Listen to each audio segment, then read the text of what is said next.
All right. Yeah, so, hello everybody.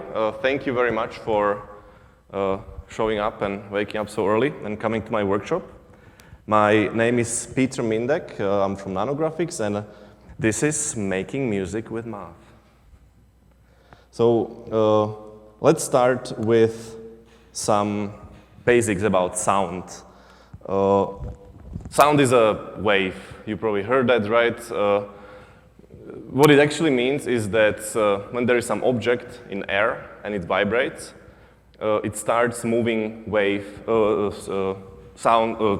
starts moving air around.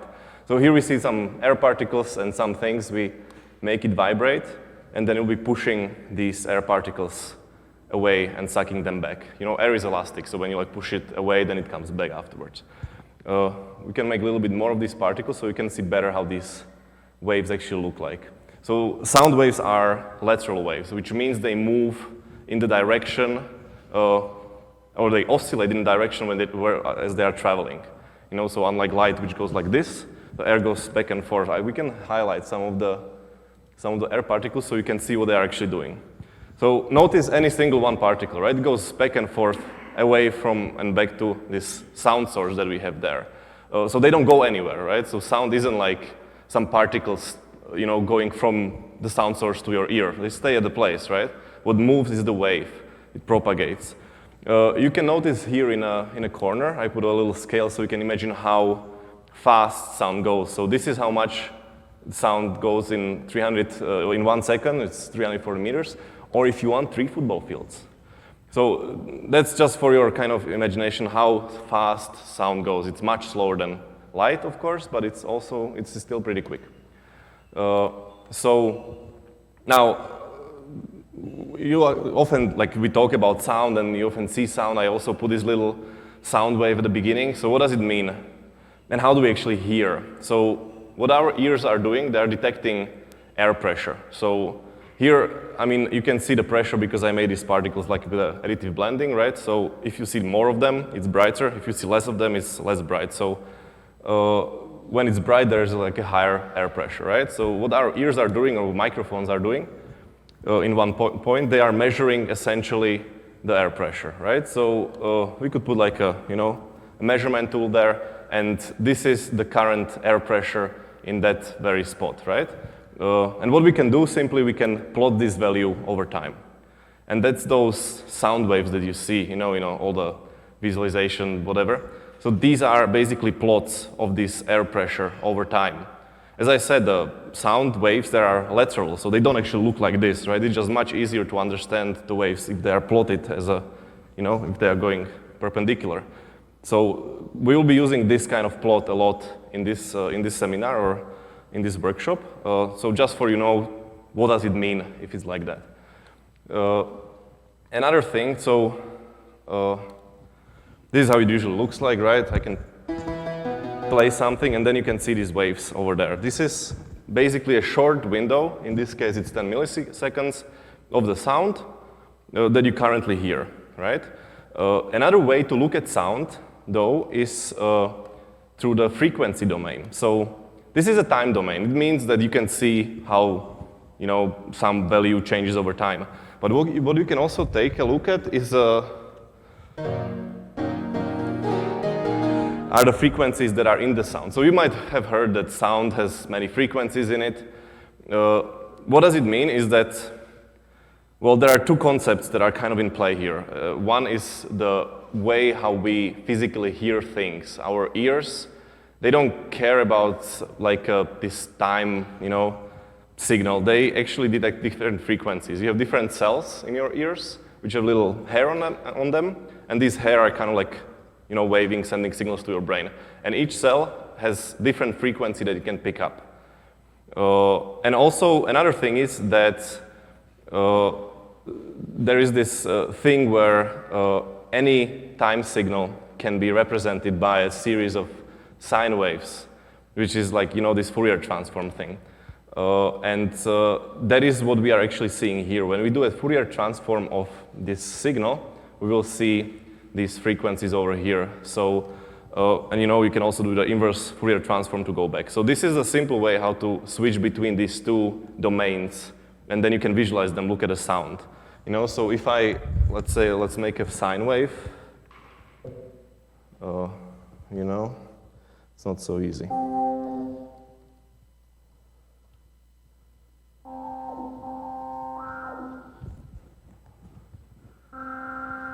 It's kind of sine wave, right? Okay. Here we go.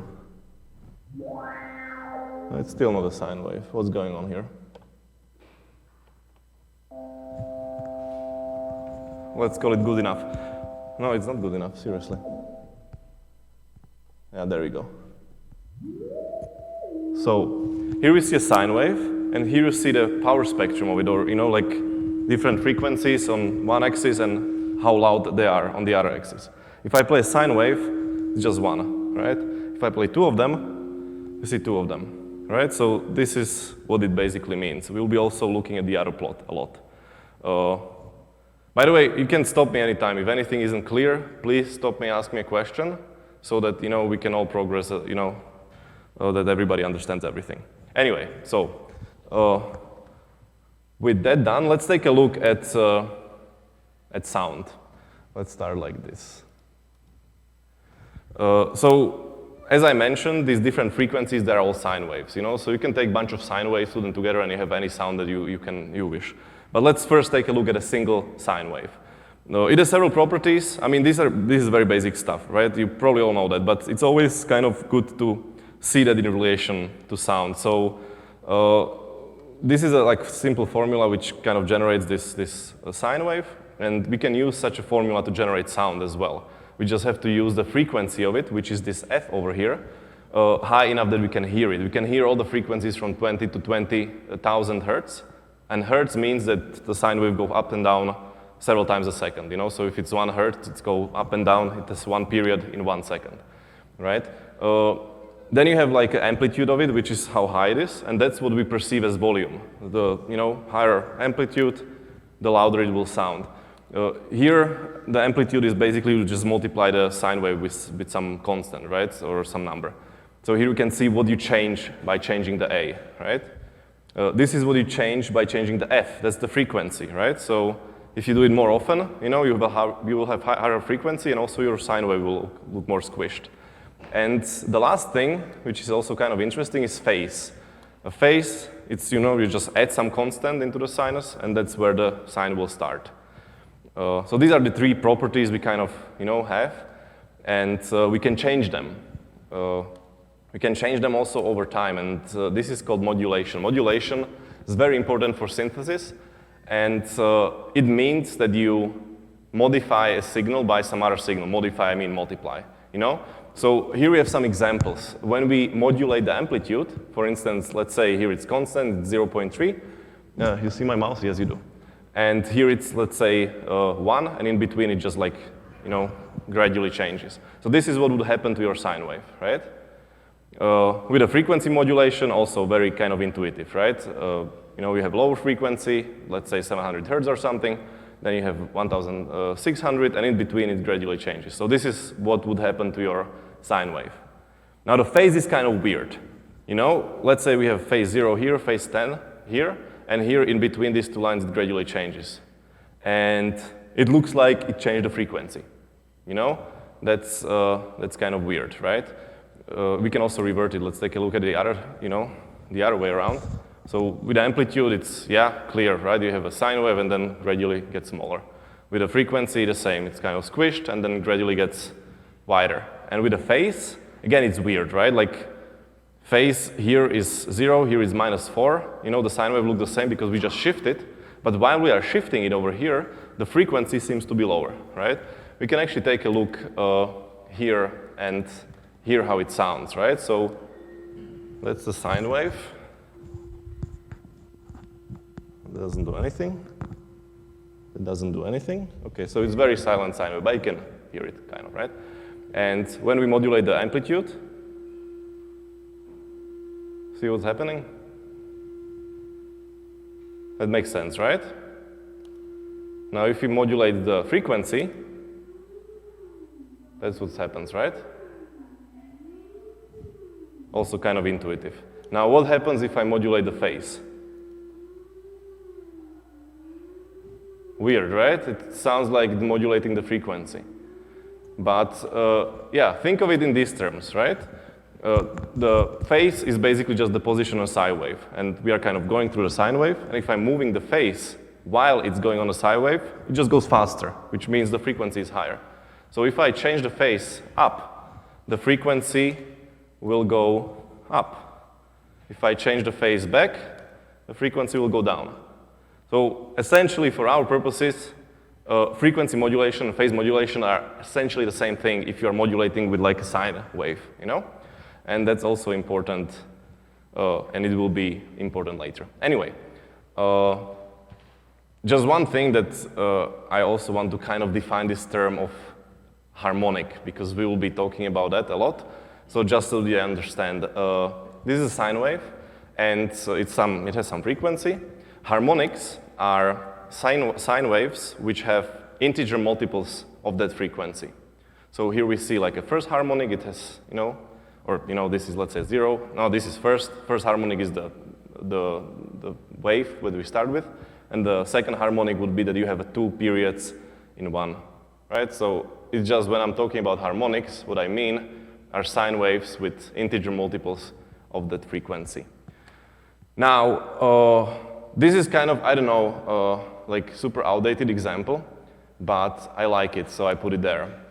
And I use it to illustrate how sounds are mixed together, because I said that many sine waves together make a sound. What does it mean? And this nice example was if you ever used a landline telephone, you heard something like this. Whoop. So what these things are, they are basically sine waves that communicate between your telephone and the switching thingy, which, you know, makes connection with the other person. And it's called dual tone multi-frequency. And the way how it works is that you have your keypad over there, and each row and each column has a frequency assigned. And if you press a button on your phone, oops, I forgot to turn off the, you know, the thingy from over here. It's going to be a little bit buggy presentation. I'm sorry about it. Anyway, here's like this, right?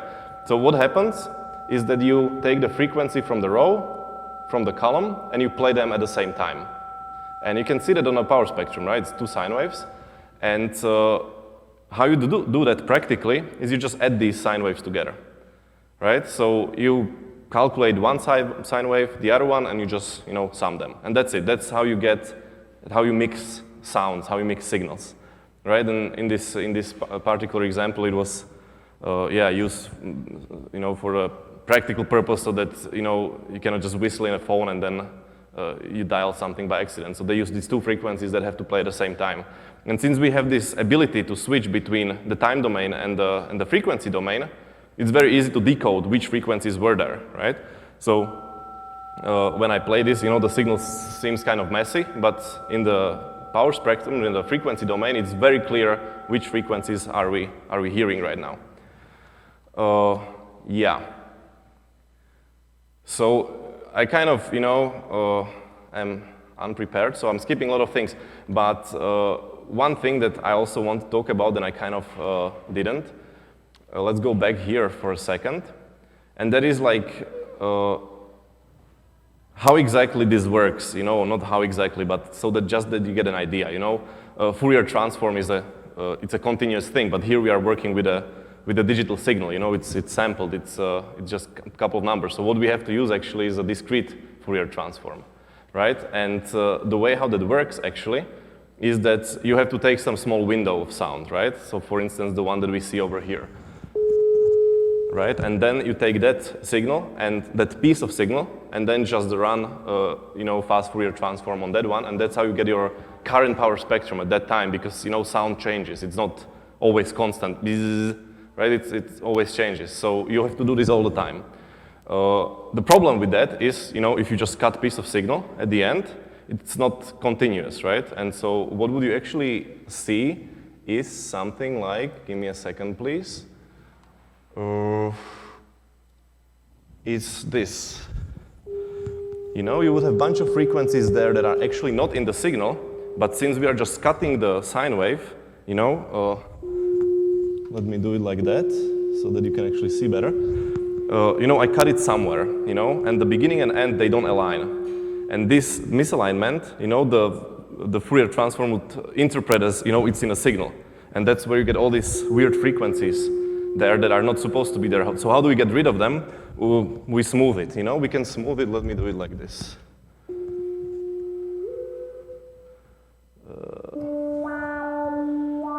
Let's go with this, right?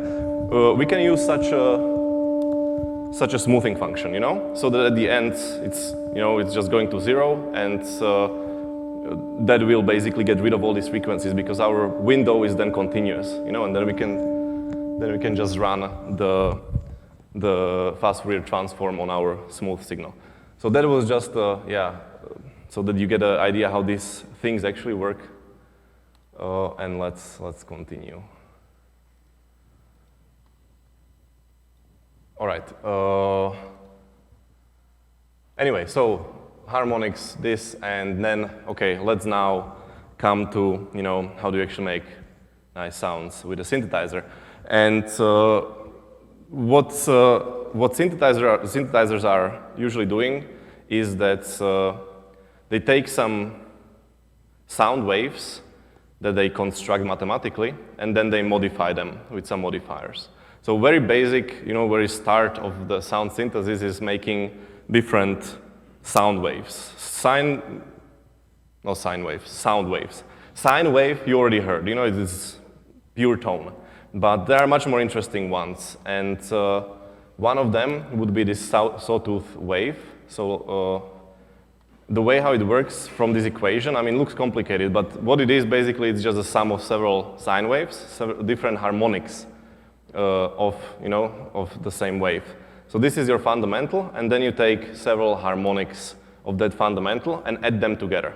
What you will get is a sawtooth wave. It looks, you know, if you repeat this, it will look like a sawtooth. We can also take a look at the individual harmonics like here, and you can see that, you know, this is the first one, the second, third, and so on. So there are all harmonics in there, but they are gradually decreasing their amplitude. And you can also hear it, sounds like that. And you can see all these frequencies there in a power spectrum, right? So they are all there, and they are decreasing with amplitude. That's how it sounds like. So that would be one of the most basic sounds that you hear in all sorts of music. It's used all over in different synthesizers. Another one, which is also very, very useful, is a square wave. And again, it's a sum of different harmonics, but you can see in the formula that it's actually only the odd harmonics there. You know, so first, third, and so on. Again, if you look at it like this, you can see that you have a first one, and then you have a. Does it make sense? Yes, you have a third one, right? So you have a three periods per one period over here, and so on. So again, if we take a look at it, that's how it sounds. That's how you can hear it. And if I switch between them, you can see, you know, how they. You see it in the power spectrum. So this guy over here is here in the sawtooth, but it's not there in a square, right? Because in the square you have only every second one. So this is that. Which is kind of cool, is that, you know, I talked about this phase, right? Like how you can change frequency with it, but the actual phase, our ear, they don't really hear it, right? I mean, you don't really know where the sine wave started. So what's kind of cool, you can like randomize it, right? You can move these sine waves. It still sounds the same, right? But it looks completely different. In the time domain, in the frequency domain, it's the same, right? Because we just move the phase. But we don't move the frequency. That's what we hear. We hear the frequencies, right? So, I mean, that's useless. Bit of trivia, right? I just found it cool that you can do that. Anyway, another wave is the triangle wave. Again, you just have odd harmonics, but you can see they are decreasing much more rapidly. That's also why it sounds much more like a sine wave. It's kind of like a digitalized sine wave. You know, if I switch between, that's a sine wave, That's a triangle, right? That's much more subtle difference than between, this and this. And that's because this, the main frequency, the fundamental, is so much louder than everything else. And you can see, also in this Fourier transform, how these higher harmonics are much, much quieter. Quieter means they are squished like this, right? Again, we can do the thing with the face. It's kind of cool. Huh. All right. So there's that. Yeah?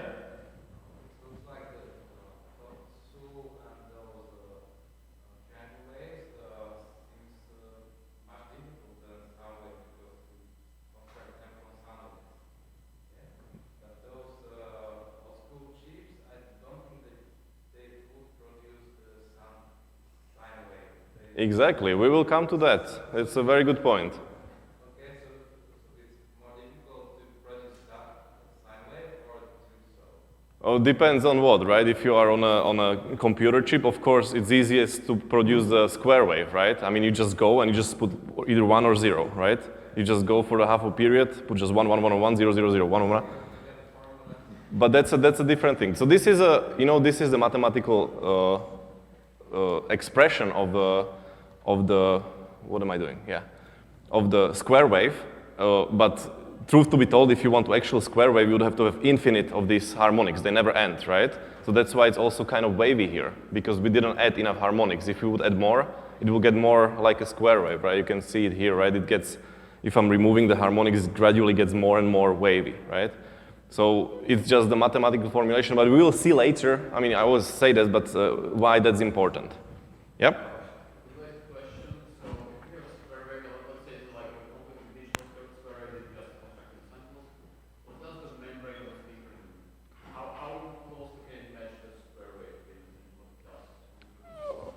Well, it's yeah, I don't know, very fast, right? But it, of course, it's not instant, right? It has to physically move.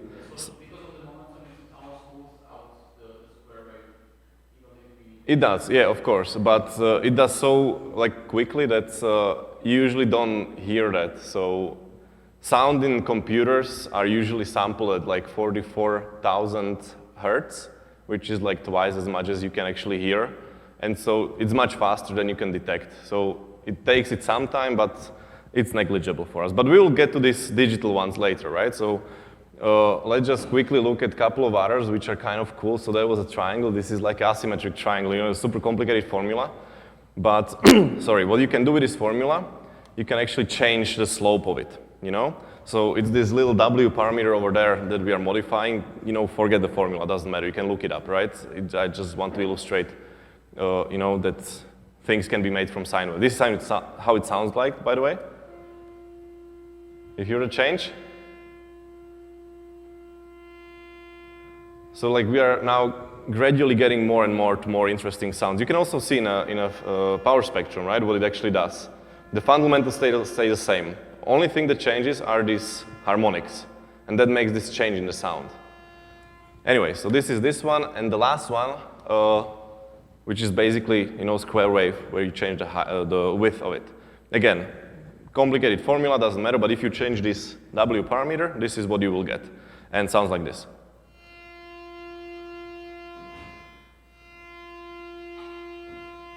See, when it comes to a single line, you don't hear anything, right? Because all these harmonics, they cancel each other out. But yeah, it's also kind of a cool sound. So these are like a couple of these waves that you can express with a, sum of sine waves. As I said, you can express any, but these are kind of simple, right? It's just kind of, harmonics which decrease in amplitude.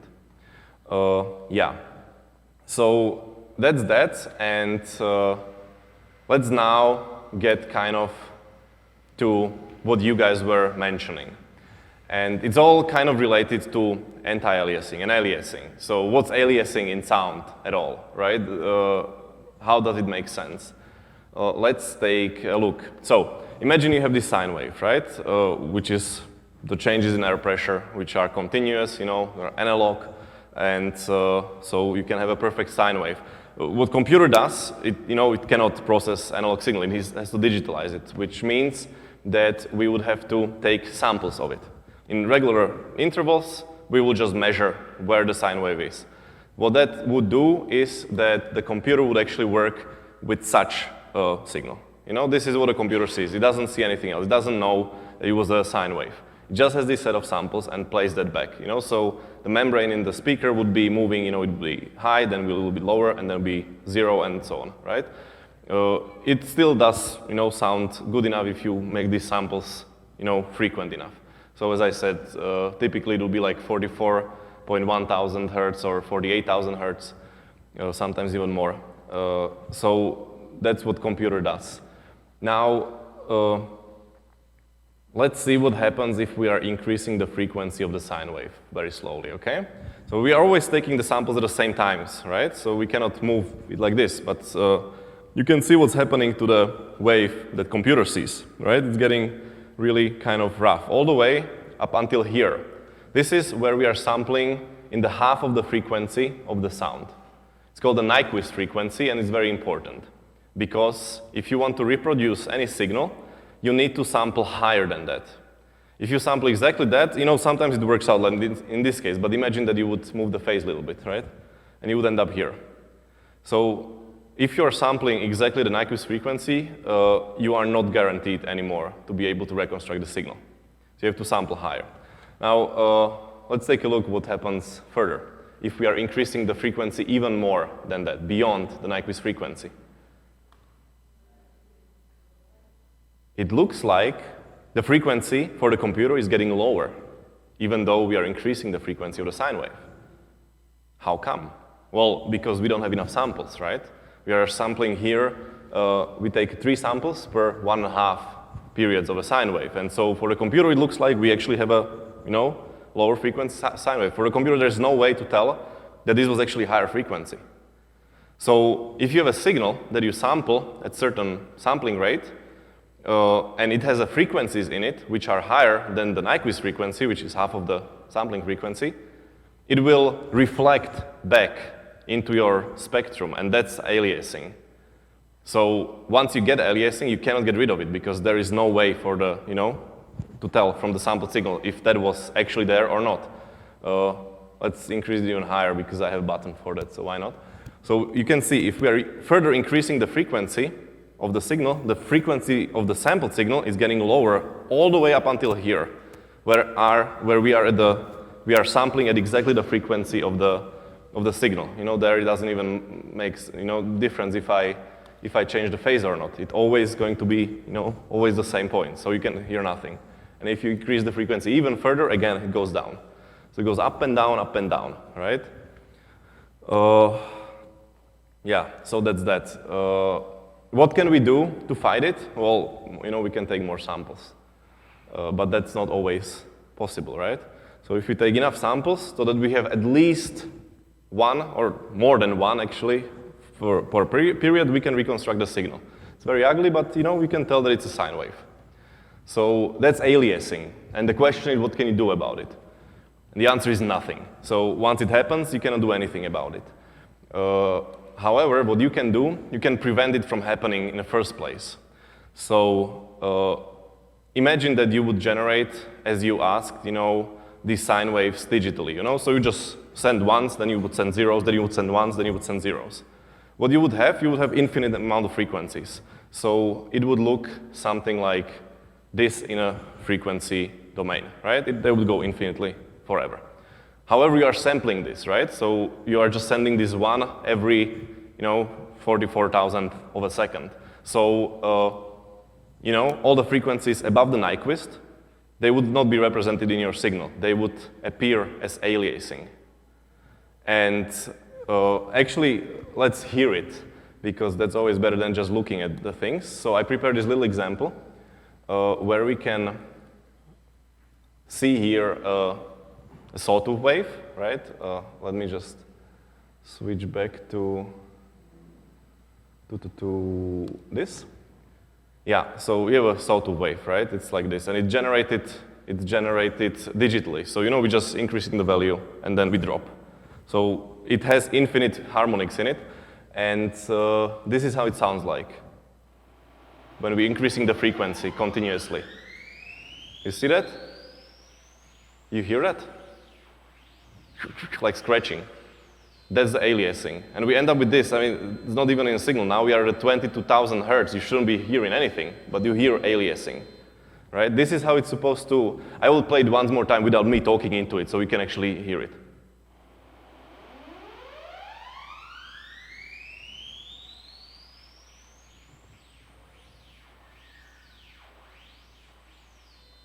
So that was aliasing. This is how it would sound like without aliasing.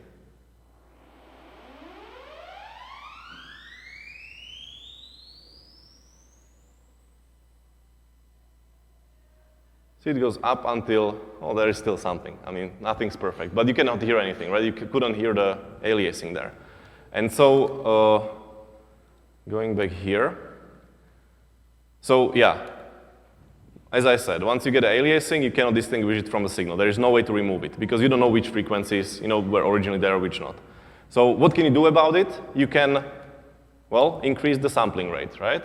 All the way, so all the frequency, I mean, as I said, it goes forever, but since they are decreasing, at some point they are so silent, these harmonics, you can't hear them anymore. To increase the sampling rate, then you would low-pass filter it. Low-pass filtering means that you remove the higher frequencies from a signal. You can do that, no problem. Simple low-pass filter you might know as a blur, right? So that's easy. And then you can, go back to your original sampling frequency. Now you don't have any frequencies above Nyquist, and you will not have any aliasing. So this is what you might know from computer graphics as a super sampling. You can render the picture in high resolution, and then you can just like average, several points, and you will get anti-aliased picture. This averaging, that's the low-pass filter. And in sound, it will turn the waves into something like this. It will make them rounder. And so, it will actually be reflected in how the membrane moves in a speaker. Because, it cannot move instantaneously, but it kind of can move gradually. So that's one way to get rid of aliasing when you are generating these sound waves, Another way would be, does anybody of you know what FXAA is?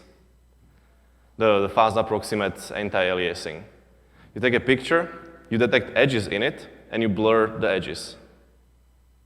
So you can do the same thing for sound, right? You can detect edges. Edges would be discontinuities in the signal, right? So you can detect them, and then you can simply blur the signal where the edges are. You'll get the same thing. Not same, but, that's kind of like cheating, right? It's fake, but it will end up in the same result, so you don't care, right? That's another way how you can work with it.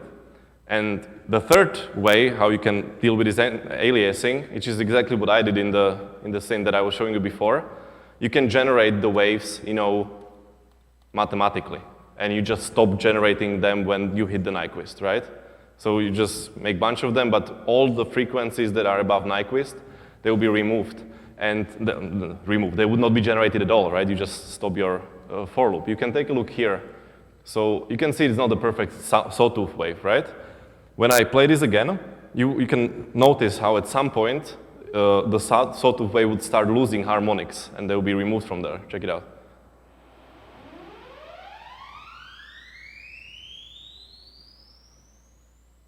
See, and we end up with a sine wave. That's actually what you hear over there. It's alias sine wave because it's at the Nyquist, exactly. But you don't care, right? It's so high that it just sounds all right. It sounds that it belongs there. You cannot hear these frequencies anyway. So if you would actually have actual sawtooth, which is that high, it actually would be just a sine wave. Your ears would only pick up the fundamental. So that's why it's okay to kind of modify this sawtooth wave like that. Anyway, let's get back to this. So yeah, I think that's it for this theory part. Now let's actually take a look at actual synthesizers. So I brought one. It's a little digital recreation of these two classical synthesizers that all of you have heard before. I wouldn't even start naming the bands that are using one of these two, because it's basically all of them. They are both analog, which means that they are using electric circuitry to generate these waves and everything. Here the same company recreated it in digital. But it's much more compact, so it's much easier to show you. So that's the thing. It's a little bit squished because, as I said, nothing is perfect, and I couldn't fix this in time for the seminar. But this is the synthesizer over here. And is it bright enough? Let's say yes. Yeah, it can sound like different things.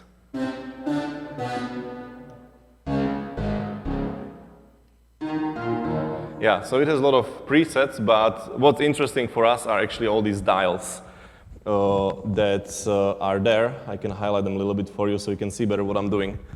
Let's just go through individual parts, because you can see it's split in different parts, and I will just explain what all of these parts are. Can I take this with me somewhere here? Maybe. So, this section is all about a keyboard, and it's not really interesting for synthesis. It's interesting for if you're playing on the synth. There is a button which is called hold. I can just press the button, and then I can release it, and it plays it, right? If I wouldn't do that, it would behave as you would expect, right? And then you have like a chord, which is for like people who don't know how to play music, just like me. You just press one button, and it plays a chord. It's a little bit too loud, I think. So it's good for, if you're like kind of trying to be in a band and don't know how to play music, so it's a little bit helpful. And then some other button that's not important. Then we have a arpeggio section over here, and that is a very nifty tool. Let me just... Yeah, so, if you play a chord, that means that you play several keys at the same time. What arpeggiator does, it does an arpeggio. It means it plays individual notes like this. Let's make it. So if I press this button over here, I can just hold it. It plays it for me, It's a very useful thing in synthesizers because it allows people who really are musically untalented, just like me, to actually play music,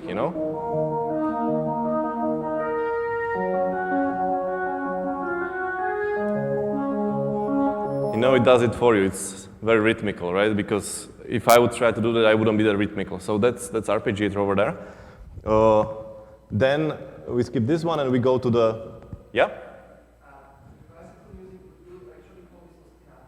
Okay, well, that's the thing, synthesizers that are made by engineers.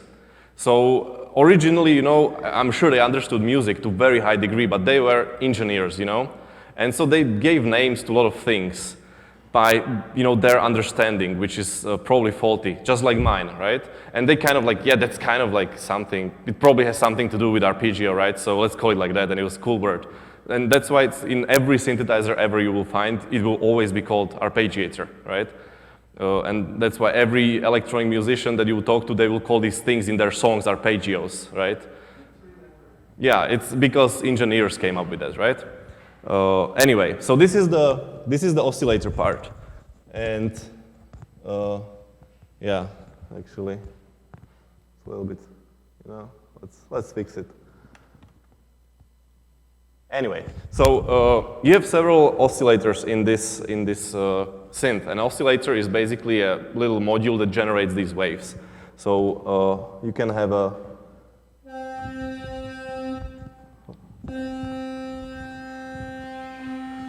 you can have a square wave, for instance. You can see it's not a perfect square wave because it's analog. So it generates it with electricity, and there you cannot make a perfect square wave, but it's close enough, so that's how it looks like in this synth. It has a triangle one, the sawtooth one as well. Again, not perfect, there is this spike there, you can see the frequencies and they kind of go down.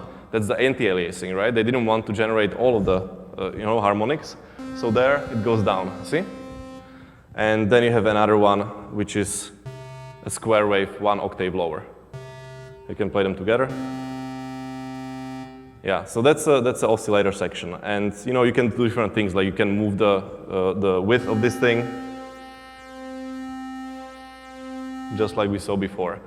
And yeah, going back to the one that I skipped, it's called LFO, and that means low frequency oscillator. So what it does, it generates a triangle wave or sine wave, I don't know, whatever is said here right now, and it can change certain parameters, right? So I can, for instance, increase the rate of it, and I can change the frequency with it, right? Or a bunch of other things. But that's the, you know, if I change the rate,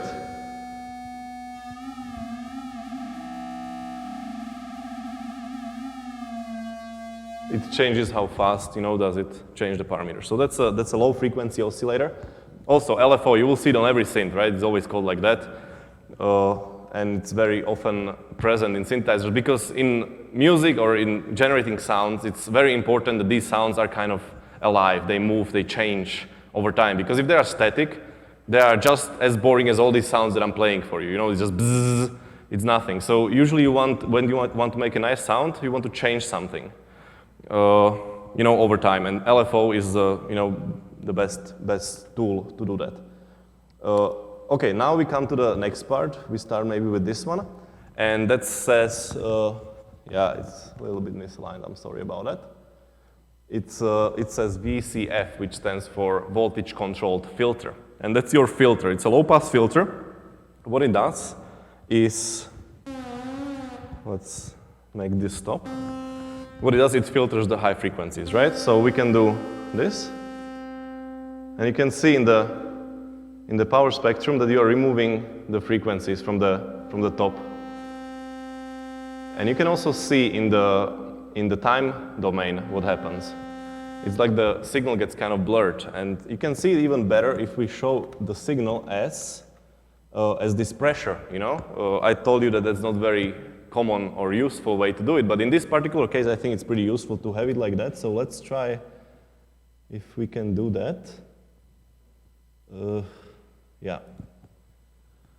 So that's how it looks like, right? It's simply mapped. If it's lower, then it's darker. If it's higher, it's brighter. That's it, right? Simple mapping. And look what happens when I'm decreasing the frequency, the cutoff frequency of the filter. So from which frequency on everything will be cut. Yes, exactly, you can, and I will show you. But first, watch this. See what happens when I'm decreasing the filter? Oop, it blurs, because it is essentially a blur, right? And yes, you can control the cutoff with a LFO, right? There is this slider over here for that. And yeah.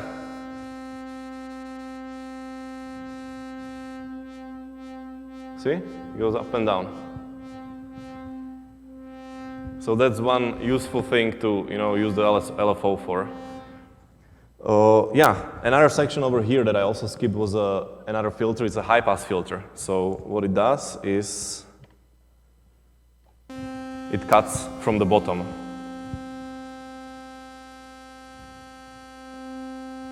And watch the time domain as well. It basically detects edges, right? Because that's what a high-pass filter is, right? You throw away everything, you just skip these big changes. Big changes means higher frequencies, right? Because you have to go very fast from top to bottom, you know? Fast means high frequency. So that's what your high-pass filter does. Let's hear it on this one. See, it removes this, it just keeps the bus. That one you cannot control with LFO, unfortunately, on this particular synth. You know, it's always kind of like a trade-off between how many knobs and, you know, things, controls you have and what's actually useful musically. And so, this high-pass filter, yeah, it often is because basically, as I said before, when you are combining sounds, here you are combining many sounds together. And they're all edits together, right? And so if you have a lot of low frequencies in there, which you don't even hear, they will add up and they will make your signal very high. And you can't go infinitely high, right? At some point you will clip. And we will also look at what clipping does to a signal, but it's not good. That's a spoiler alert. Another section over here is an amplifier. And again, it's a VCA, means voltage control amplifier. Voltage control means exactly that you can control it with some other signal, like LFO, right? So, yeah. I mean, I already showed you, right? That was basically, oh no, I didn't. It's very counterintuitively, it's controlled with a control at the oscillator section in here, but doesn't matter. Point is, no, that doesn't, no, see, I was lying, not at all. No, no, you cannot do it on this synth, sorry. That was my mistake. You can change the level though. Only with your finger though. So that's an amplifier. Usually on synth you would be able to like plug some cable in there which goes from LFO and then change it gradually. Not on this one, unfortunately.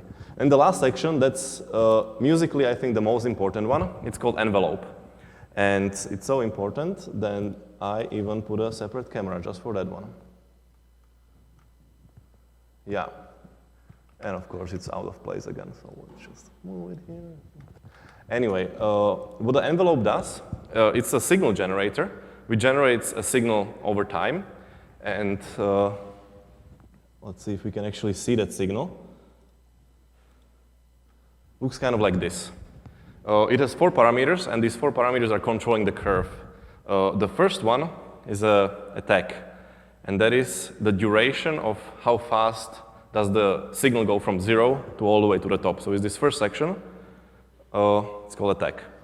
The second one is called decay, which is how fast does it take for this curve to go from all the way to the top to certain value, predefined value. And the third slider is that value, So how low does it get after the decay? So you have attack, which is the first part. You have decay, which is the second part.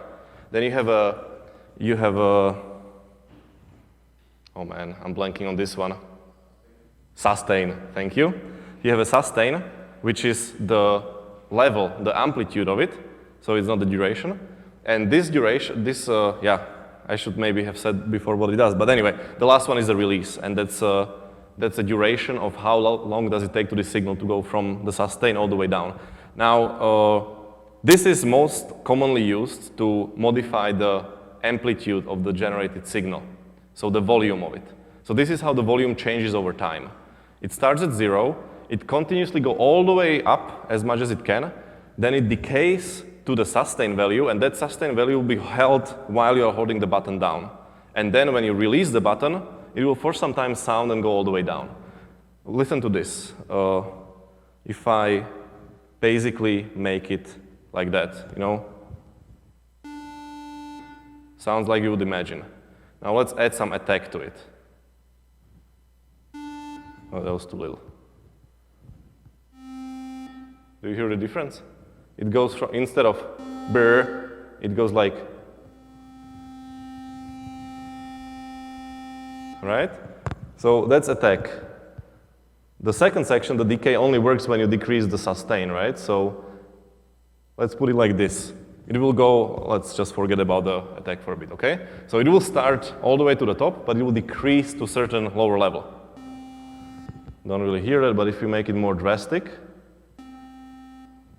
even more drastic, hear that at the beginning? That's because it starts all the way to the top and then decreases. That's that. And if you make it longer, you can also see it in the time domain over there, right? Maybe I turn this off so it looks better. Actually doesn't matter. So this is the decay, right? And the sustain, while I'm holding the key down, the sustain would be the volume of it, so I can also change it. See what happens to the signal? If I go with the sustain all the way down, it just goes to the silence. If I go all the way up, it goes back there. And then, the sound always just abruptly ends, because we don't have any release. If I put some release in there, I release, continuously goes, fades away. So this is, I think, musically the most important thing here, because synthesizers, they are originally made to reproduce sounds of real instruments. And so real instruments never sound like this, right? That you cannot play this on a guitar. All these physical things that vibrate, like strings and pieces of wood, they would have some sort of, duration until, like if you hit the drum, for instance, first it's super loud, but then gets quieter, right? And so,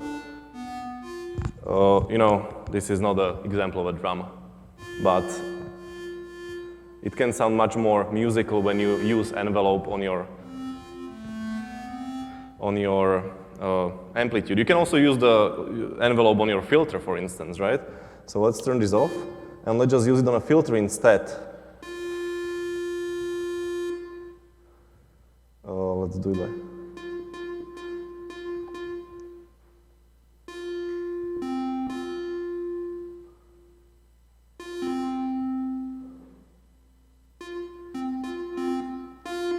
Okay.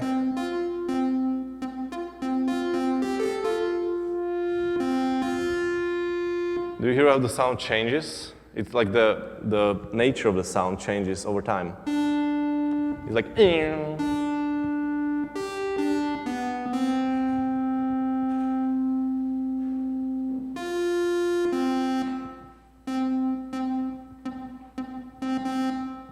yeah, whatever. Anyway, you can, play around with that.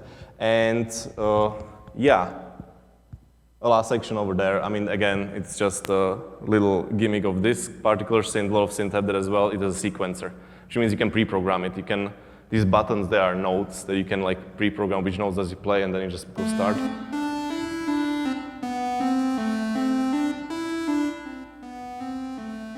And then it does whatever. You can move these things, and it plays whatever notes are programmed there, right?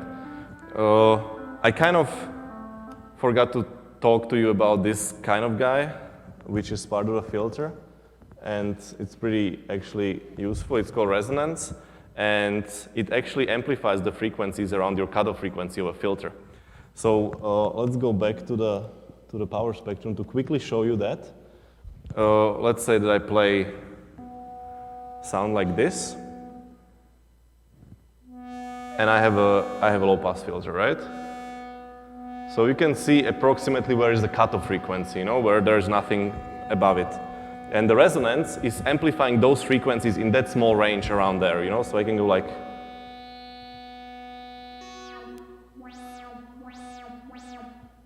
right? That if I'm moving the cutoff, this frequency range, it's also moving with it. What a lot of synthesizers do, which is also pretty cool, they are changing the cutoff frequency based on which note do I play. So if I play this one, the cutoff would be somewhere else if I play this one. Now, that's particularly cool because what you can do, you can turn off your oscillators, so you hear nothing, but then you turn up your resonance,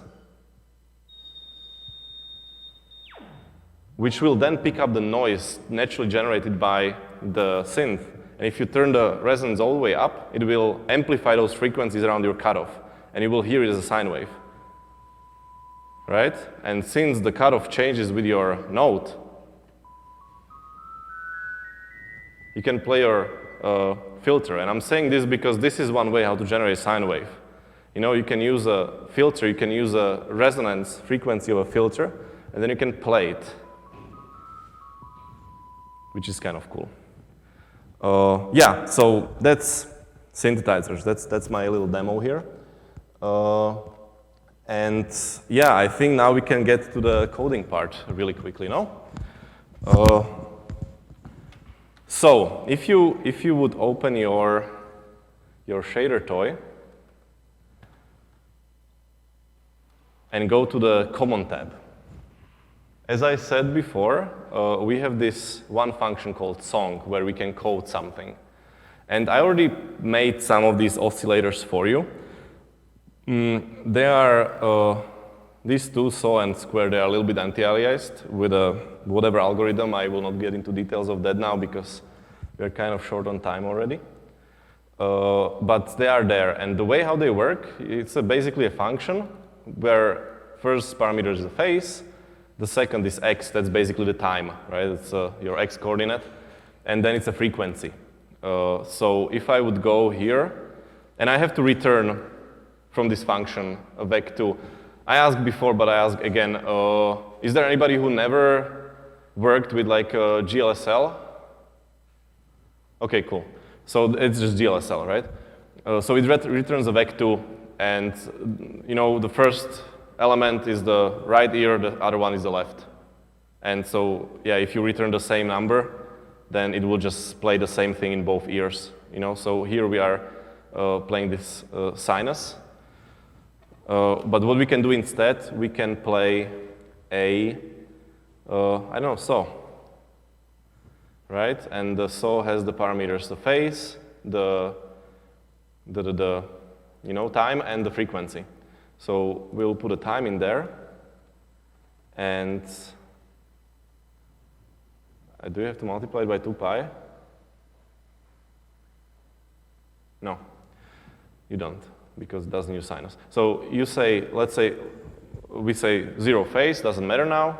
T is the time in seconds, and the F is the frequency in hertz. So if I do this, and then I hit compile over here, it gives me a sawtooth. As I told you before, you have to hit this reset if you want to hear it. And then, you have to hit play and pause to pause it, actually. It's somehow paused at the beginning, I don't know why. So that's how you make a sawtooth, and it's kind of boring, right? It's just, not even boring, it's annoying. So as I said, musically the most important thing is the envelope. So let's put an envelope around it. Let's decrease the amplitude. And so now we are basically making a math function, that calculates something. The very useful tool for that is, all these graph plotters. We can see how the function works. Like a good one from the same author as a shader toy is called Graph Toy. I don't know if you know about it, but it's pretty useful. And it just plots functions, right? You can turn them off like this. And so let's try to make an envelope, so something that would decrease gradually. Because, if you plug a guitar, for instance, if you hit a drum, it always starts loud and then continues to decrease. So let's find a function that goes kind of like this. A good example would be this exponential function, right? If you go like that. It's just wrong way around, right? So I just put minus in front of it. I don't know, can you see this? Is it too small or is it okay? Let's put it like this. That's a yes, if I ever heard one. So now we have kind of, decreasing function. It's, if the nice property of it is that it starts at 1. So generally these signals, that we are generating, we want to go from 1 to -1. If it's 0, it's in the middle. 1 is all the way to the top, -1 is all the way to the bottom. So this is perfect for us, starts at 1 and decays to 0. So let's just take this function and let's multiply our sawtooth with it. Let's see what happens. And x, of course, is called t over here. See, it decays. It decays over time. Now we want to make it much faster, right? Because this is kind of slow. So how to make it faster? We have to squish it like this. So how do you squish it like this? Well, you multiply x by something, right? I know, 200. Or let's start with something less drastic, like 30. Why does it disappear now? Yeah. See, if I multiply it by some number, it gets squished like this. So it will be much shorter because, x is time, right? So if I multiply it by 30, it will be 30 times shorter. Let's see how that sounds like, okay? Multiply here t by 30. You always have to put dot, right? So it has to be floats. Just a little thing, this WebGL, I don't know if you work with WebGL, but it doesn't tolerate just 30, right? It needs to be 30 dot, which means 30, 0. Anyway, if you compile that and reset, see? Much shorter. So, let's do something with it. Now let's, like a basic thing, what I like to do, I will have a little cheat sheet over here. Don't pay attention to that.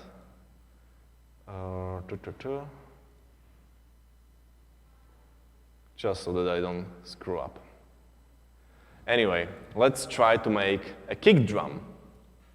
So we already have a good bass, right? Kick drum is very short, and this is very short. It's just kind of very high frequency, So let's just try to make the frequency lower. I know what's going to happen. Let's put 100. Recompile. All right, doesn't sound like a kick drum, but we are getting somewhere. The thing about the kick drum is that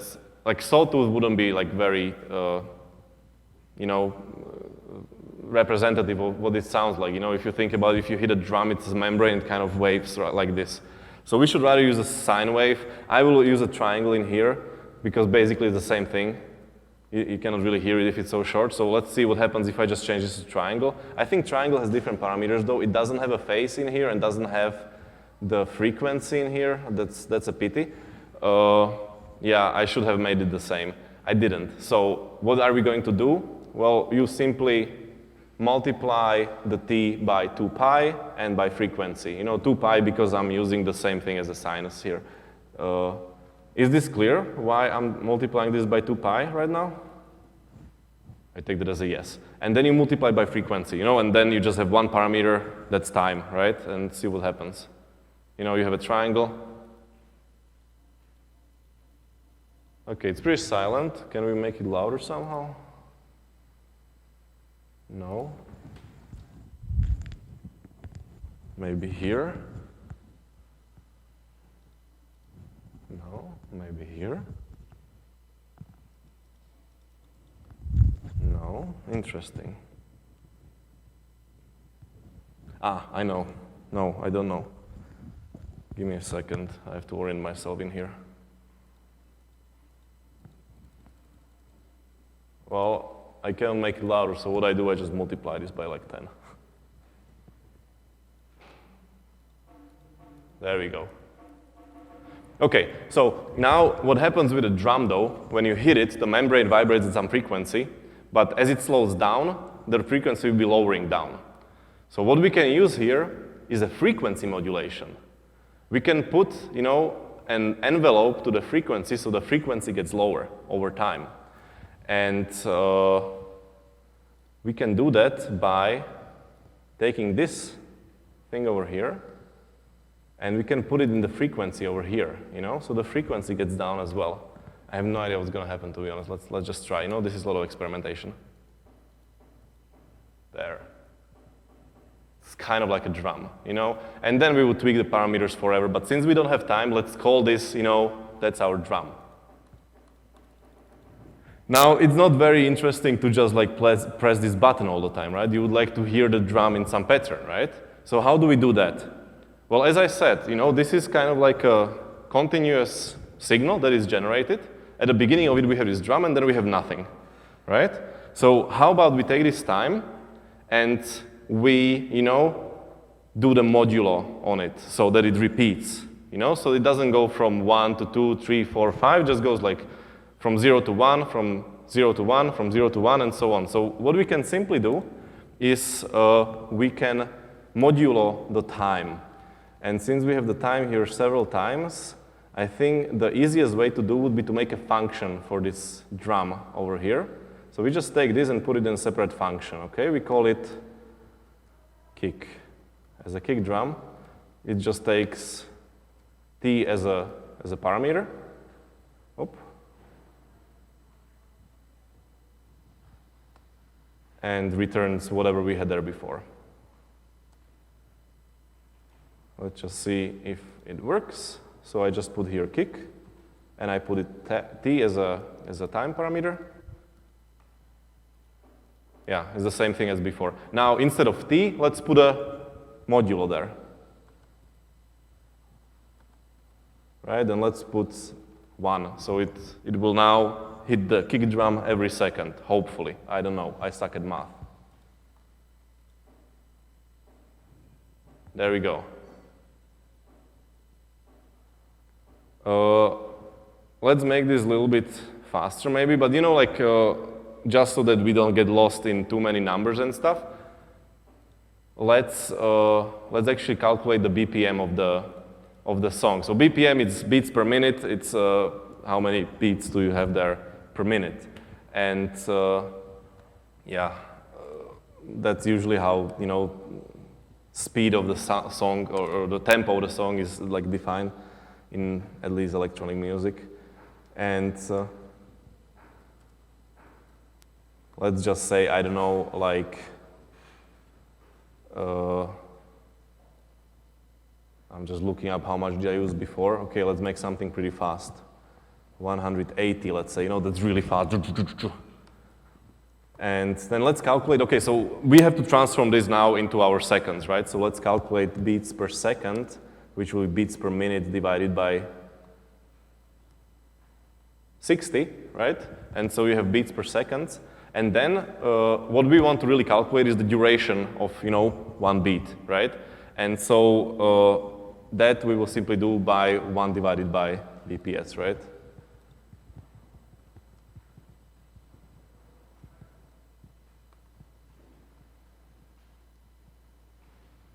And so now we have a duration of a beat. And what we can, that's completely wrong though. Is it? So how do we do this? I mean, I'm sorry, I'm a little bit slow today. No, it's correct, no? I don't know why I got confused there. It's correct, right? I think so. Well, let's try it.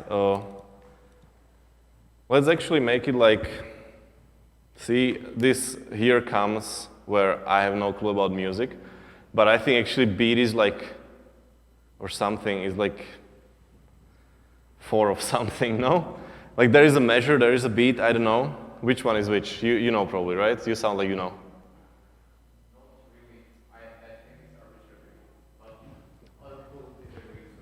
Okay, so let's just call the beat, which are like 4, ticks. That will be 1 beat, okay? So we will just multiply this by 4 because, yeah, that's how this one software that I'm using is working, and I'm used to that. So, yeah, so we have a duration of a beat here, so instead of this 1 second, we put it over here, and it should be now a little bit faster.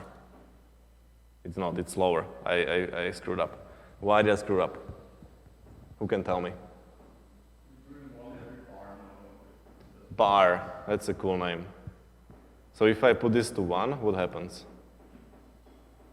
Now this is 180 per minute, right? Okay, whatever.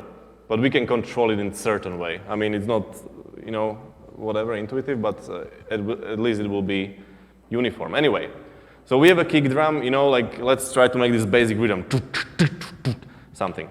So for that we need a snare drum, right?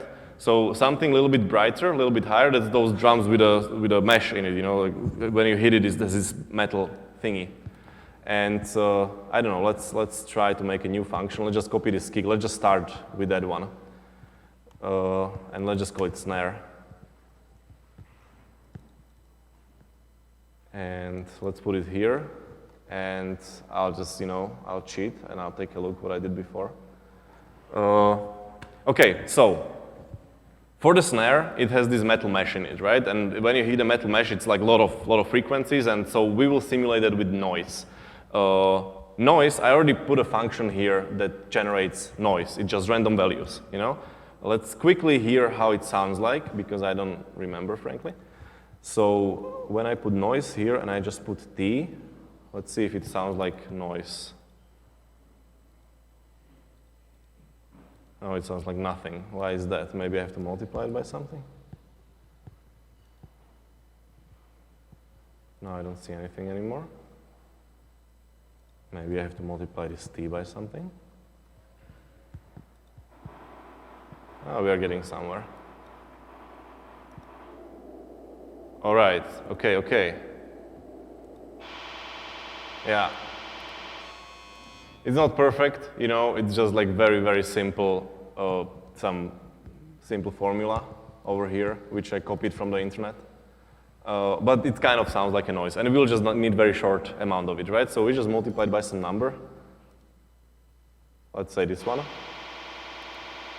It's very repetitive, but doesn't matter, right? It kind of sounds like noise, it kind of, you can imagine that is a little bit metallic, right? It's kind of harsh and weird. So we will use that for the noise. And we will add that to our snare sound. So let's back to the snare. It's now the same as a kick, right?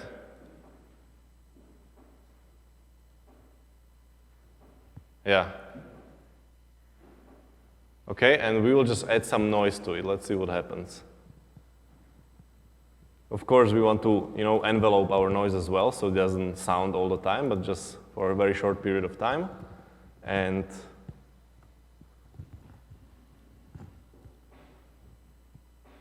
see, it's different. It sounds like you hit something kind of random, like metal mesh. And so let's do now, a kick, a snare, a kick, a snare, a kick. So how do we do that? Well, again, we can add them together, right? So as we have a snare here, we can just add kick to it. But they will sound at the same time. Oops, sorry about that. So let's just add them together and see what happens.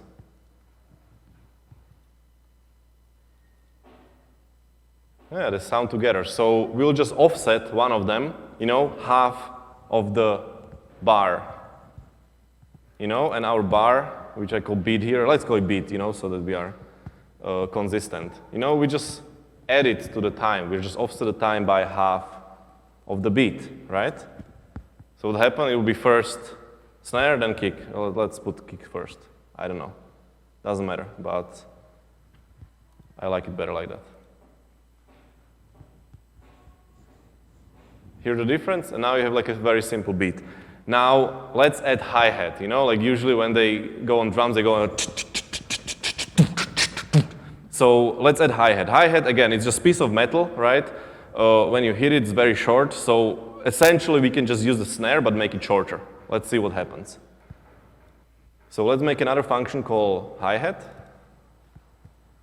And yeah, let's just make it shorter. As you remember, these exponential envelopes, right? If you multiply this by a higher number, it will be shorter. So let's just put 300. I don't care.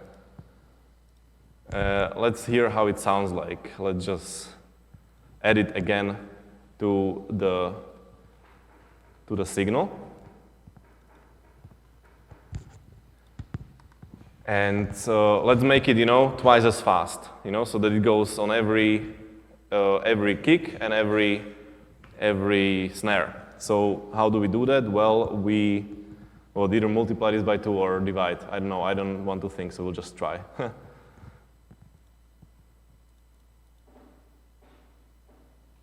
Yeah, it's cool, but we cannot really hear it because it kind of overlaps with our drums, right? So let's offset it just, 1/2 of, so it's in between the kick and the snare.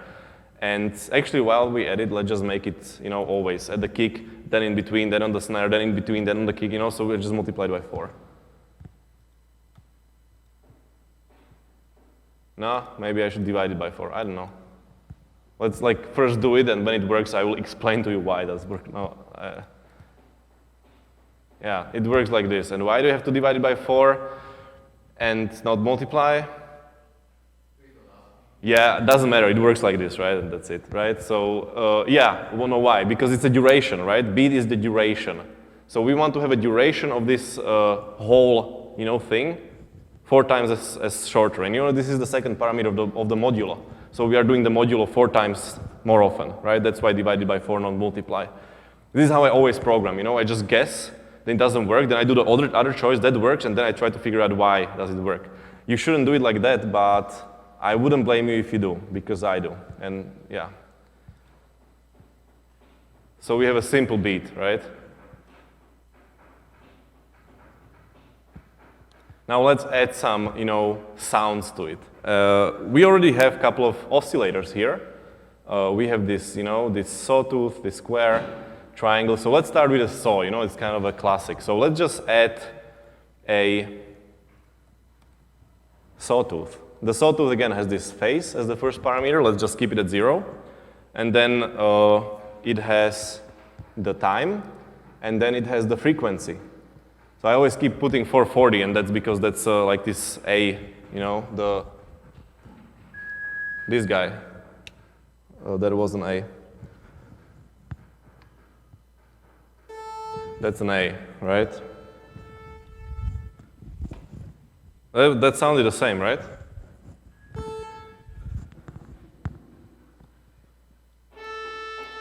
Yeah, so we have like an A. Now, let's see what we can do with it, because the saw on its own, it's kind of boring. By the way, I made these defines over here, and these are the individual tones on a, on a keyboard. And there are these numbers here. These are MIDI codes, doesn't matter. The point is you have a function here which turns that into a frequency. So here, by the way, that's a function, right? We start at the middle A, and it's an exponential function, So like if you play A over here, and then A 1 octave higher, it's twice the frequency. Doesn't matter too much. Point is that you have this function here. So if you want to play A, you don't have to write 440 here. You can just use this function and say, let's say A4. These numbers, A3, A4, that's like which octave that is. So let's just say A4 over there, and we will get the same thing, I think. Yeah. Let's say yes. Now, what can we do with it? Like one cool thing, which is super easy to make, is to play two saw waves at the same time. And the way how it sounds, how do you think it will sound? The same is the answer, right? Just louder, because you just add them together. So it will be the same thing. So that's kind of boring, right? However, what you can do, you can change their frequencies a little bit, You can detune them from each other. So let's just do that. Let's just detune, this one by, 1 hertz, and this one with plus 1 hertz. And then they will sound like this. Hear the difference? It's like, wait, let me do it like this. This is just 1. And this is both of them. Well, no, that wasn't, because I should compile it first. This is just 1. Kind of boring. And if you put 2 of them, kind of cool, right? All right, so the thing is that, as I said, we should change things over time to make them interesting. So the easiest way will be with the LFO. So let's make an LFO. Let's call it LFO, and let's just make a sine wave that goes very slowly. Let's say, yeah. This would be 1 time a second, right? Because, yeah, it's just time in seconds times 2 pi, so 1 time a second, you have LFO. Let's see if it works. Let's multiply this whole thing by our LFO. Let's see what happens.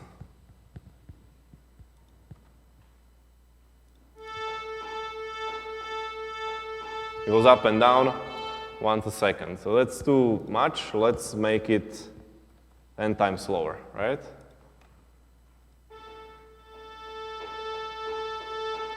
Cool. Now, let's just remove these drums for a bit because they are kind of in a way.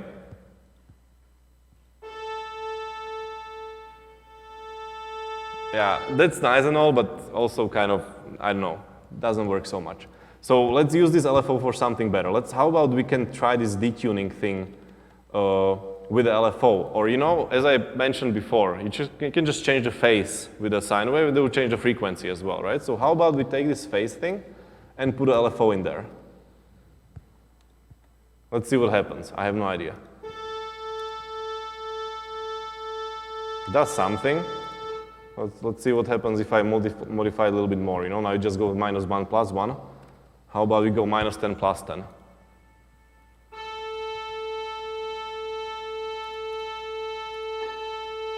Sounds the same to me. How about if I do 100? I have no idea what I'm doing,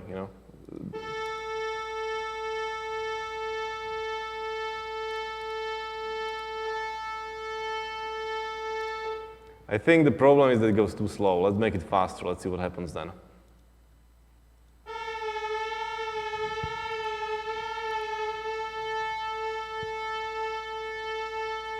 Okay, now it does something.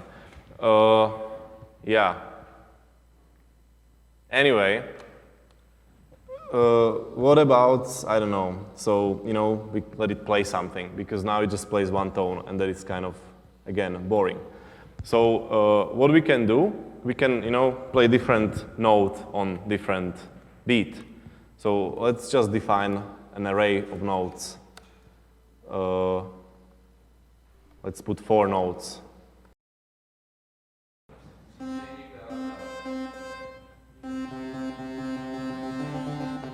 Okay, how about we go like...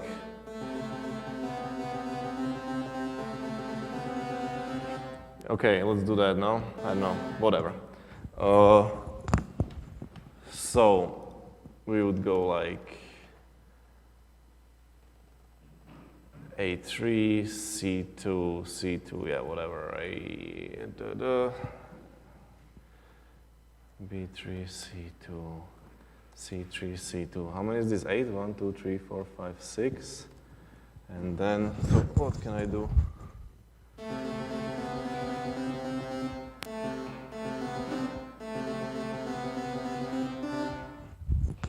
So let's just repeat this a couple of times.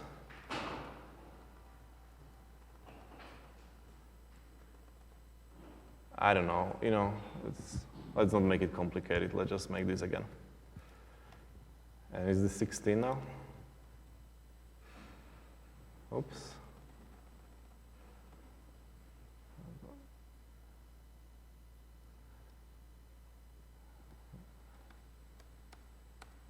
I'm missing 2 more, so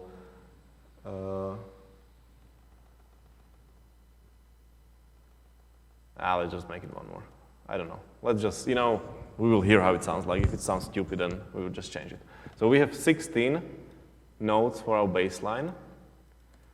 And yeah, so let's just remove this for a bit so it doesn't get in the way. Let's just play the bass line.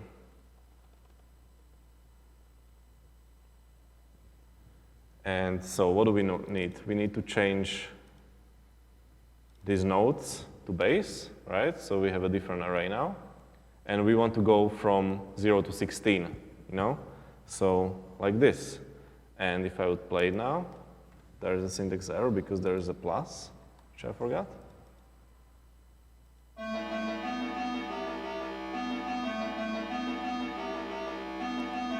There's a stupid part in the middle somewhere, apparently, but let's just forget it, you know, let's just keep going. You know, you can tweak this later, you can play with this yourself.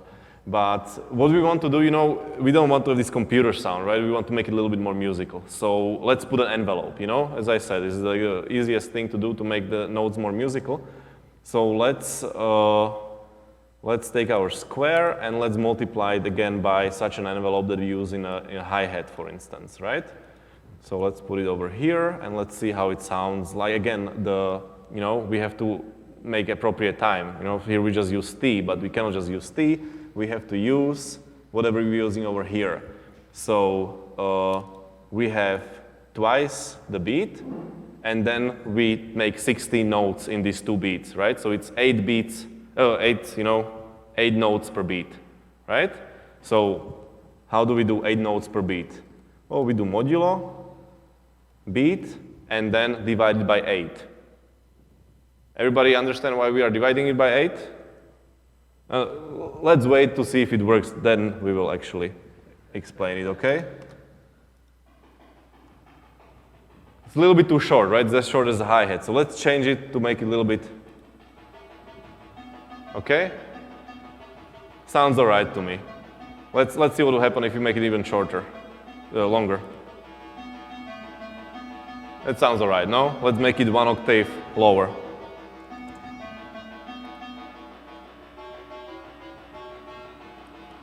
Make it faster. Nah, I like it better like this. All right, let's make it a little bit silenter, a little bit quieter. That's too much. And let's put our beat back to it.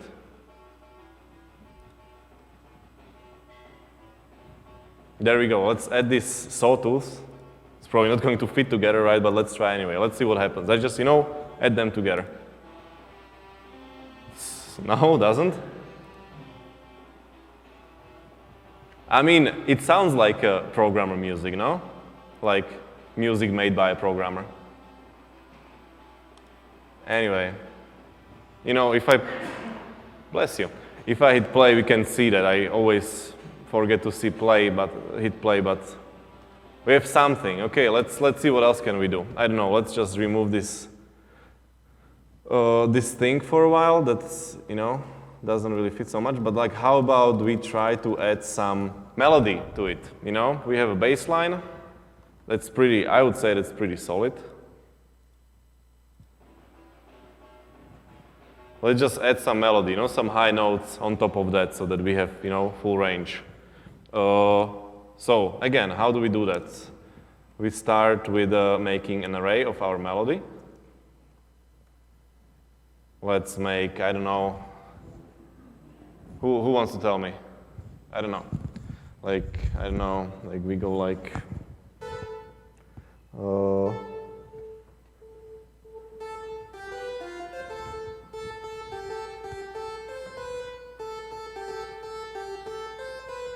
no, I don't know, whatever, right? So it's like,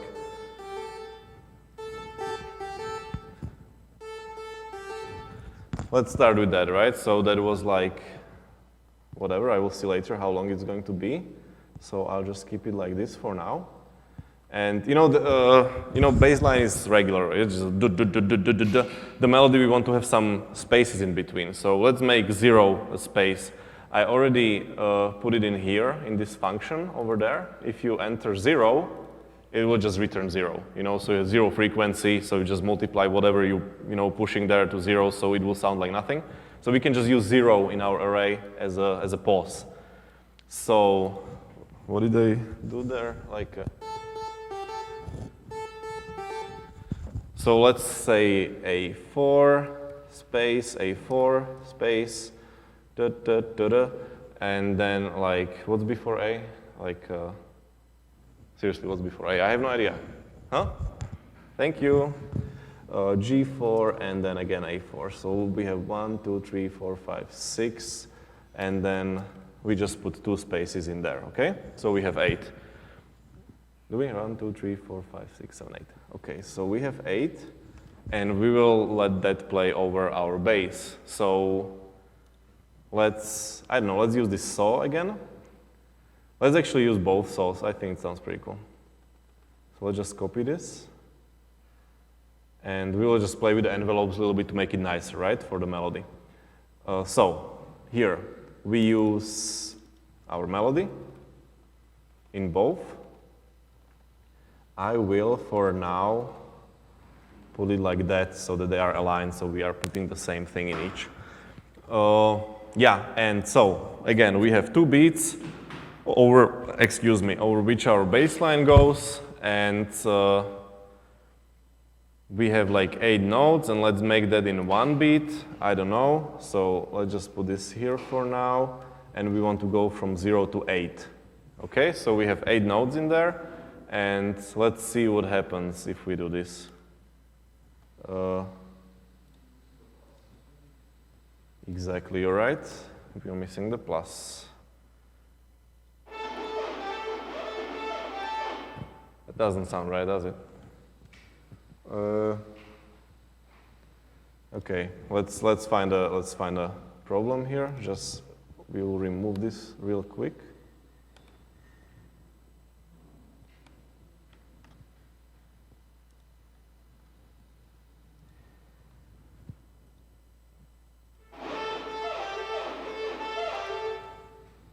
I have no clue what's going on.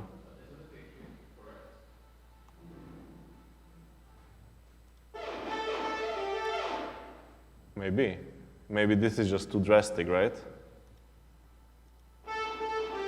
Yeah, it was just the LFO was too drastic, so it was changing the phase so much that it was actually bleeding to next note. Okay, so we have. So let's try the envelope again, right? To make it a little bit more musical. Let's just multiply these 2 things. Let's close them in a brackets and multiply it by our envelope. I will again borrow it here from the hi-hat. And let's see what it does. Way too short. And of course, yeah, let's borrow it from here actually. And we go.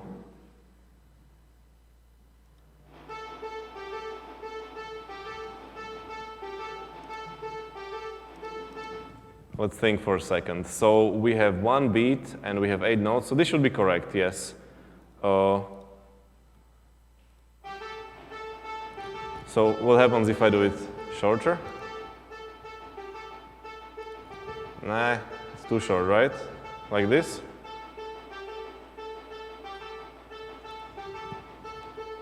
Yeah. Let's add the beat. See, and now it's kind of like weird, right? And that's because I think our signal is now too much. And it's actually hitting our -1, +1, and it's clipping. So we just make it all, less. I don't know how much. We will experiment. So let's just multiply all of these by 0.2 for now.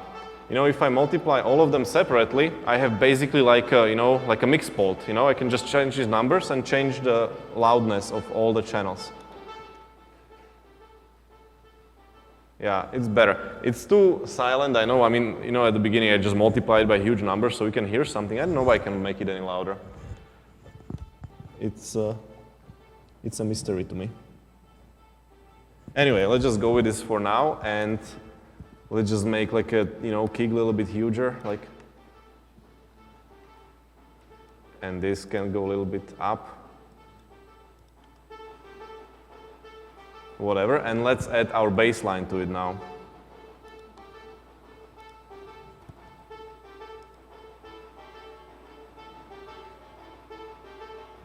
It's doing something, whatever.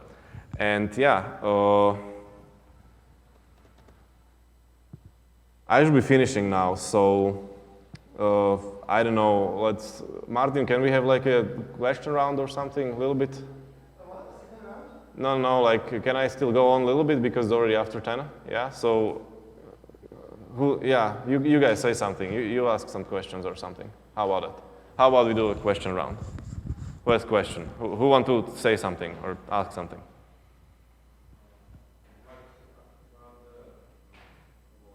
Mm-hmm.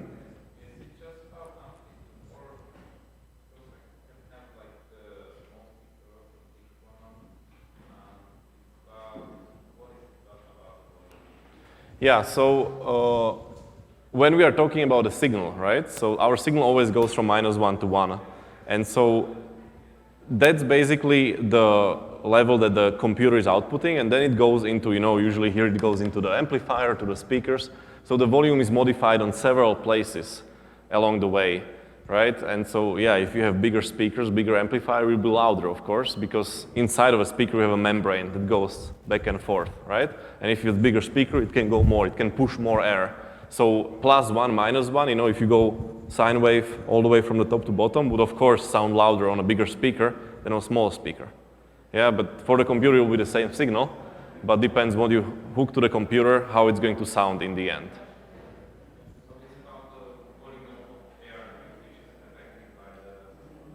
Yes, exactly. It's about the changes of pressure, right? The higher change of pressure in your ear would be perceived as louder.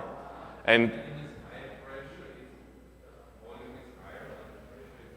no, yes, I mean, no, the volume is the difference between the highest and lowest pressure, right? So if we go back to this real quick,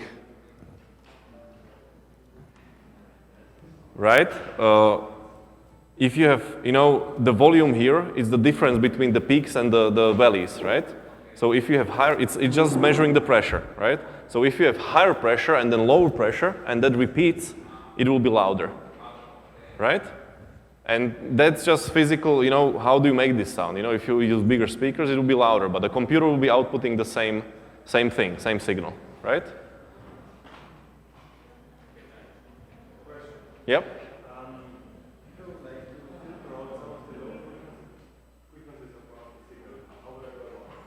Low frequencies. So how do we write a high-pass filter?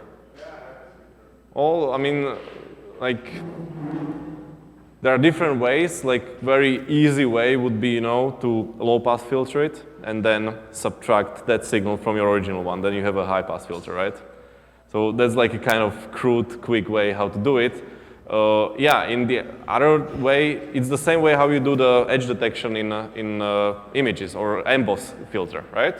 So you just do the convolution, right, with certain coefficients.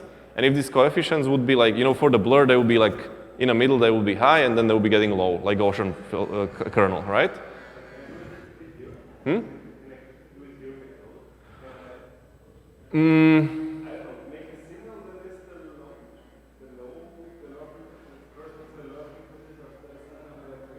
So yes, you can do it like, I'm thinking.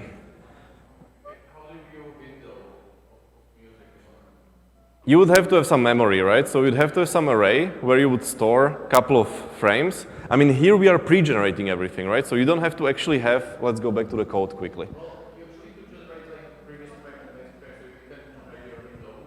Exactly. That's what you would do, right? So here we have this function which creates our song, right? So what you would do, you would take this whole function, so let's call it song0. I'm absolutely sure that I will not be able to do this right now on the spot, but let's just, theoretically, how would you go about doing that, okay? So the song is basically, or song0 is your function that generates your song, that gives you the amplitude in certain time, right? In time t. Forget about this, it's not important right now. So here, if you would just return song0, that just plays, whatever you made. So what you could do would be something like this, times W0 plus song minus S times, I will explain after I finish typing, okay? And let's just make 4 of those, let's say. Yeah, so like this, like this, like this. And S is duration of one sample, right? So that would be 1 second divided by 44,000, which is the sampling rate we are using here, okay? So, and yeah, this of course 2 and 3. So W0, 1, 2, and 3 are your coefficients for your filter, and you just do a convolution essentially. For each sample, you do a convolution of the length of 4 of the 4 previous samples, and that's your filter. Now, if I would make all W0, 1, 2, and 3 same, it should be a low-pass filter, right? Because it's just a box blur. Let's just, for the fun of it, try if it works. So we would, normally we would put average, right? So we will make them, but we can make them any value that is the same, and then we have a box filter, right? But let's just make them like this, because if they add up to more than 1, your volume would change, right?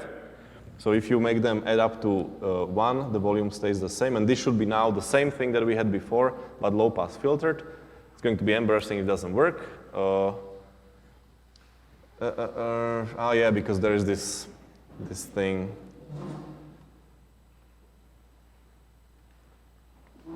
Like before, I also wrote the oversampling thing. I will then give you a code of the, there's a little bit more things there. You can take a look at it. And what's, yeah, this plus. Okay, there we go.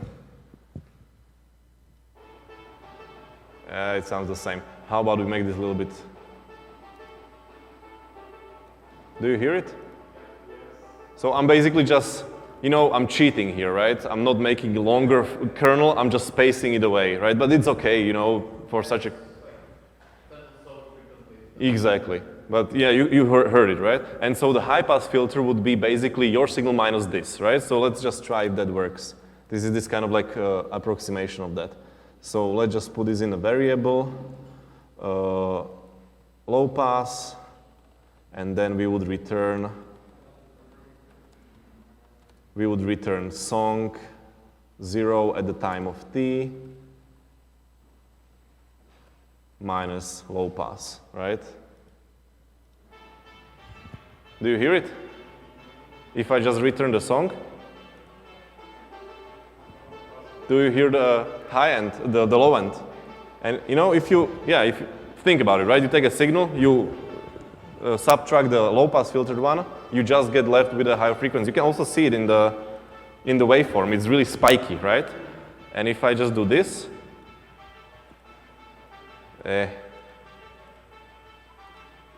it's more full.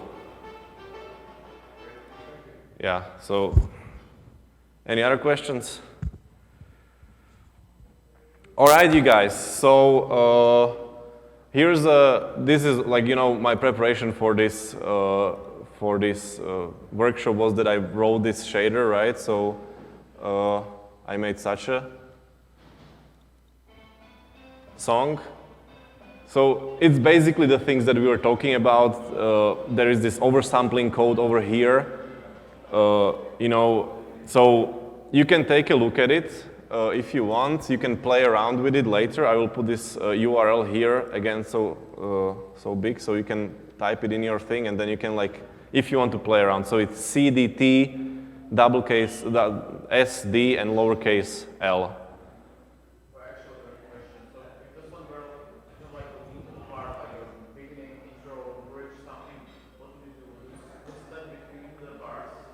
So I would do several of these functions, you know, song 0, song 1, song 3, song whatever.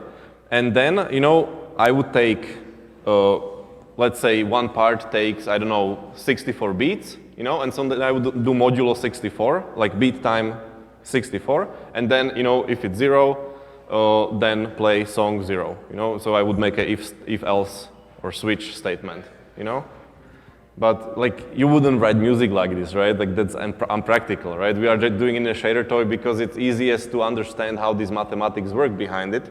But you wouldn't write music. I mean, some people do, right? Like, let me show you this one. That was actually pretty crazy. And again, it's definitely cool to see a source code of it and try to understand it, modify it. I don't know who wrote it. I just randomly found it.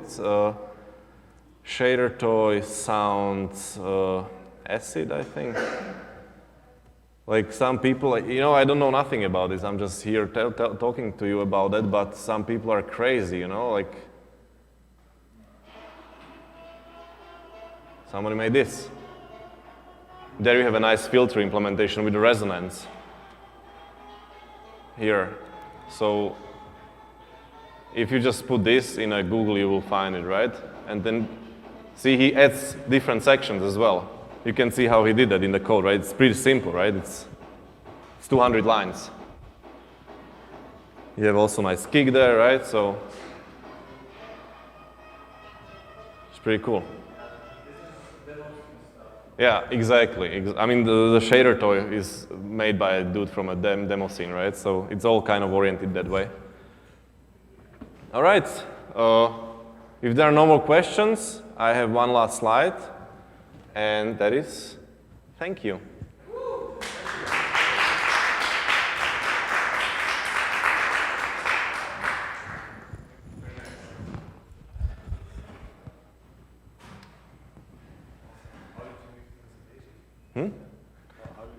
C++. Really? Yeah. So you use oscillators from the thing? Yeah, so the way how it works, this thing is connected via MIDI cable to the computer, and that's how I can get, oh, I can turn this off now.